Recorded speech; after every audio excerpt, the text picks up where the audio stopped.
question moi, qui me vient à l'esprit concernant l'âge des talents, puisque selon notre étude, les entrepreneurs et les patrons de start-up sont globalement prêts à 60% à embaucher des gens de plus de 40 ans ou 45 ans. Je vois ça comme un bon signe de maturité de l'écosystème, au-delà du travers du jeune à basket qui a 18 ans et demi et qui va réinventer le monde. Qu'est-ce que vous pensez de l'âge justement des collaborateurs dans ce secteur de la tech? Et deuxièmement, est-ce qu'il est plus facile ou plus compliqué ou aussi dur de recruter des gens de cet âge-là que des gens qui ont entre 5 ans et 10 ans d'expérience ou des gens qui ont moins de 5 ans d'expérience? Est-ce qu'il y a un vrai clivage là-dessus selon Je pense qu'en fait, ça revient à ce que disait Kumar tout à l'heure. En fait, c'est une question de compétence. Donc le problème, c'est pas l'âge du candidat, du collaborateur, c'est que le numérique, c'est relativement nouveau. Tout à fait. Donc trouver des compétences numériques, beaucoup de gens de 45-50 ans qui ont des compétences numériques, c'est beaucoup plus rare que trouver celles qui sortent de l'école. Tout à fait. Donc je pense qu'on aimerait tous avoir quelque part une pyramide des âges plus équilibrée, avec plus de seniorité, parce qu'il y a aussi besoin de savoir-être, de savoir qu'on acquiert au fil des épreuves. Mais on voit bien que déjà, on a du mal, la digitalisation du monde fait que déjà, on ne sait même pas gérer le post-Covid et les écoles, les formations ne suivent pas. Donc, c'est un problème qu'on traîne depuis pas mal de temps. Donc, la problématique, je pense que ce n'est pas vraiment l'âge, c'est juste qui a les bonnes compétences. Et on voit des gens qui se reskillent à 45-50 ans et qui sont des super pioches pour des entreprises parce qu'ils ont quand même une maturité, un savoir-être, une connaissance business qui est aussi importante et qui est importante à transmettre. Et on ne peut pas avoir un patron de 50 ans et que des gars de 25 ans. Il faut, à l'intermédiaire, il faut aussi des gens qui ont un peu de bagage et surtout sur du business. Après, il y a des aspects techniques, mais il y a l'aspect business avec les négos, il y a quand même, ça s'acquiert. Je pense que si à un moment donné, ça se paye, c'est qu'il y a aussi une valeur derrière l'expérience. L'expérience a une vraie valeur. Et vous seriez prêt, par exemple, chez Descartes, Underwriting, à embaucher des gens justement qui ont le bon mindset mais qui ne connaissent pas encore le métier en particulier, pour les former, passer un peu de temps parce qu'il y a 80 personnes chez vous, VS, un Time to Plug qui est une toute jeune entreprise qui a peut-être besoin d'avoir des gens qui soient immédiatement plug and play, comme on dit pour faire un petit jeu de mots. Donc, alors, ça dépend des métiers. Parce qu'aujourd'hui, on a sur des métiers, les personnes qui modélisent le risque, je vais prendre d'ouragan, s'il n'y a pas un vrai background scientifique de recherche de l'ouragan, physique ou autre, ça va être compliqué. Donc à un moment donné, on ne va pas le former 10 ans, on n'est pas on ne pourra pas faire le travail d'une université.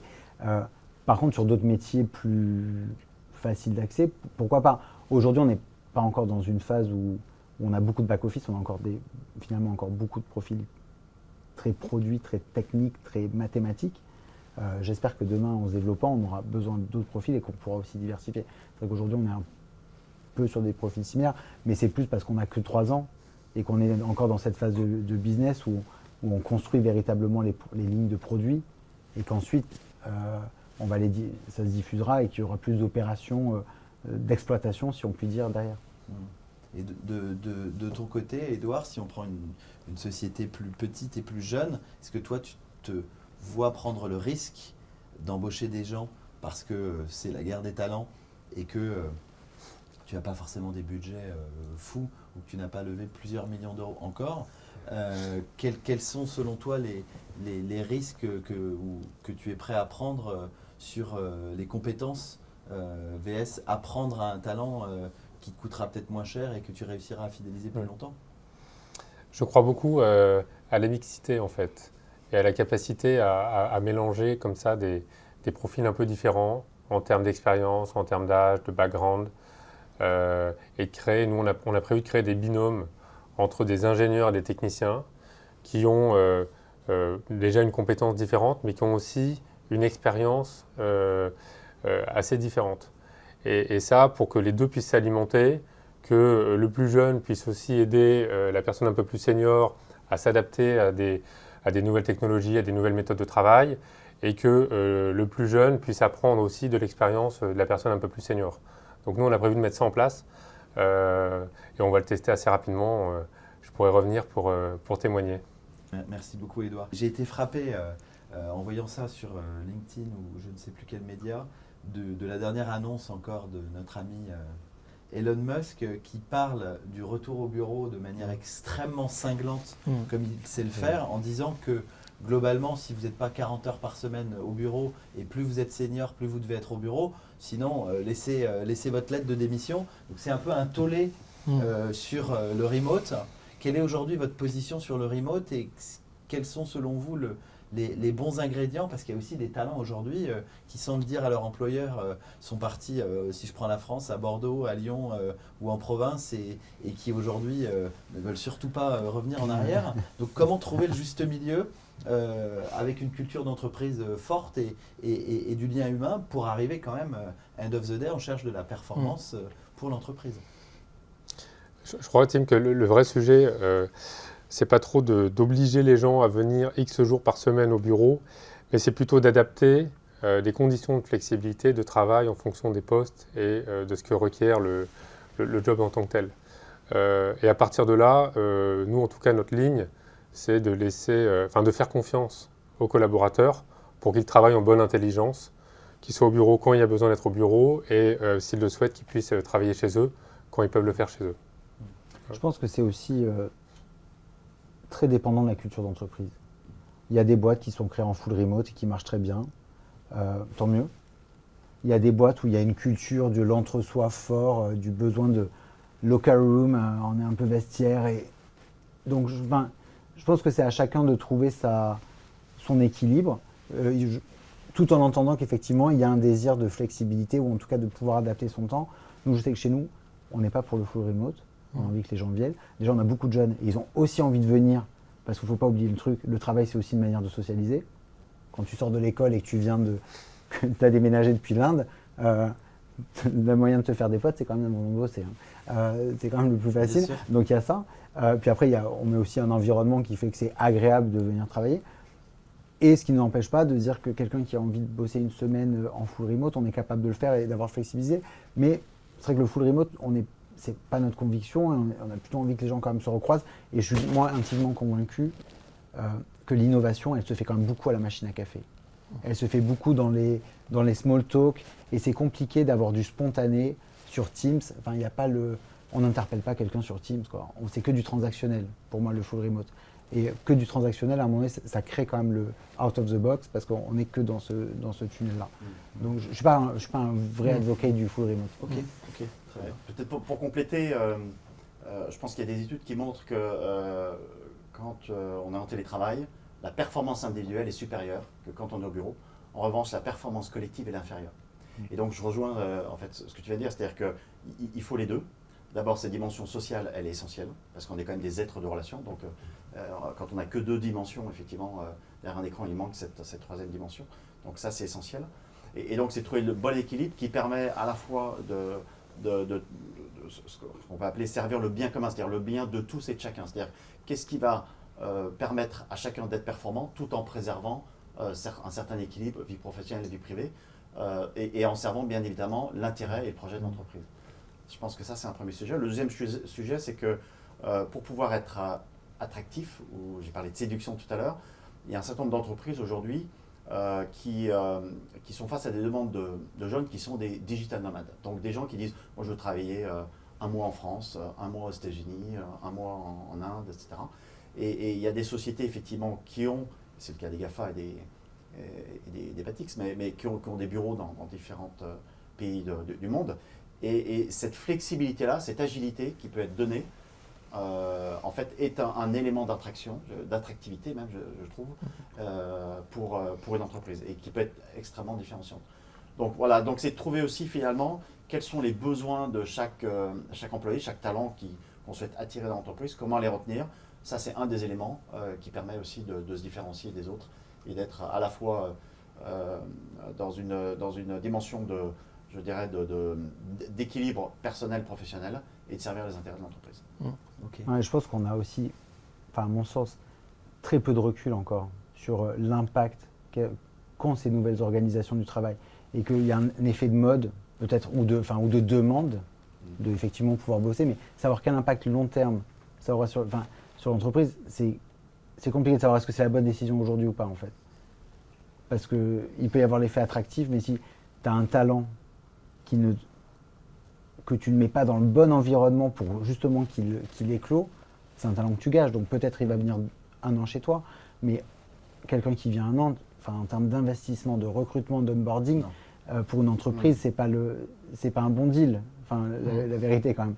Donc moi j'ai beaucoup de mal avec les discours d'un truc très hyper flex. Je me dis comment sur le long terme l'entreprise est capable de gérer l'innovation en ne sachant pas quand les gens se croisent. Je pense que c'est tout l'enjeu. Je pense que, à l'inverse, Airbnb, ils ont annoncé, c'est retour, il n'y a plus de bureau. Donc, le jour où ils ont annoncé, le lendemain, le site d'Airbnb, tout le monde a été postulé, limite, pour trouver. Je pense que le critère numéro 1 aujourd'hui, avant c'était le salaire, sécurité, salaire, maintenant c'est la flexibilité. Attendez, le candidat, il cherche la flexibilité. Un full remote. Je pense que le candidat il a envie quand même de voir ses collègues. Et à l'inverse, un full back to office, ça fait fuir des candidats. Je pense qu'on va vers l'hybride. Les gens veulent choisir un peu, avoir une flexibilité. Ils ont goûté quelque part à la flexibilité, ils veulent la garder. Et ça renvoie aussi un mindset sur l'entreprise. L'entreprise qui dit il faut je dirais Elon Musk, lui peut-être qu'il a sa marque qui permet de dire. Mais s'il y a beaucoup d'entreprises qui diraient ça aujourd'hui, ils vont avoir, donc on l'a vu à Londres, donc il y a des démissions massives des entreprises qui demandent d'être full-time, c'est-à-dire 5 jours sur 5 au bureau. Donc il y a aussi en fait une tendance où le candidat, il perçoit le mindset, la culture de l'entreprise en fonction si son management, il veut du full présence 5 sur 5 ou il est capable de faire du flex. Ça envoie en fait une mindset du dirigeant qui est capable ou pas de travailler avec un nouvel écosystème qui est dans l'ancien modèle. Donc, ils n'ont pas envie de travailler dans ce modèle-là parce que ce n'est pas en phase avec ce qu'il veut. Donc, l'équilibre, avoir un peu de temps personnel, effectivement, chez soi, donc s'occuper de ses enfants.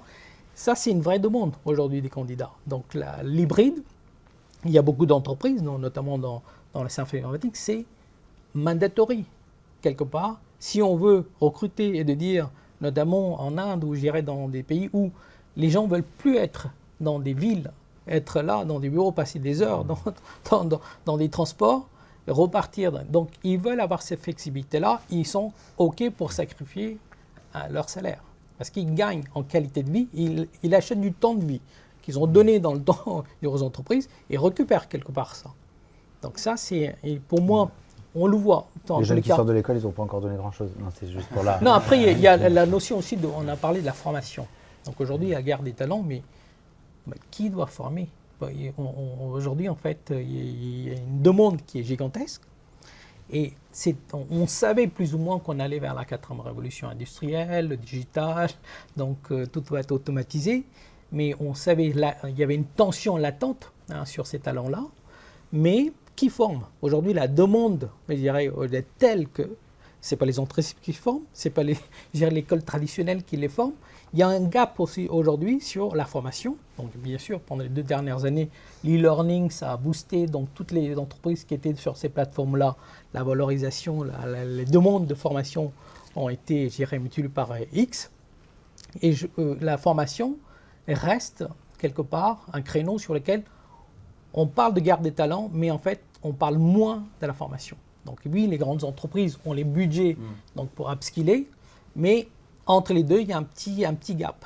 Donc je pense qu'il y a aussi tout un segment autour de qui forme ces talents de demain. Tout à fait. Et si on veut garder les talents, il faut les former et leur proposer des conditions satisfaisantes entre un full remote ou un full office et un mode hybride de qualité.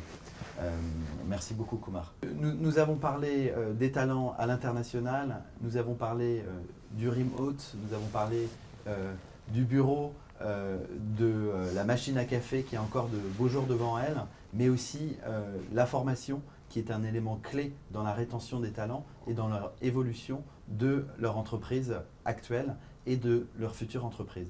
Merci à tous pour cette belle qualité de vos interventions et cet échange passionnant. C'était Tim Guillois pour Mindhunters.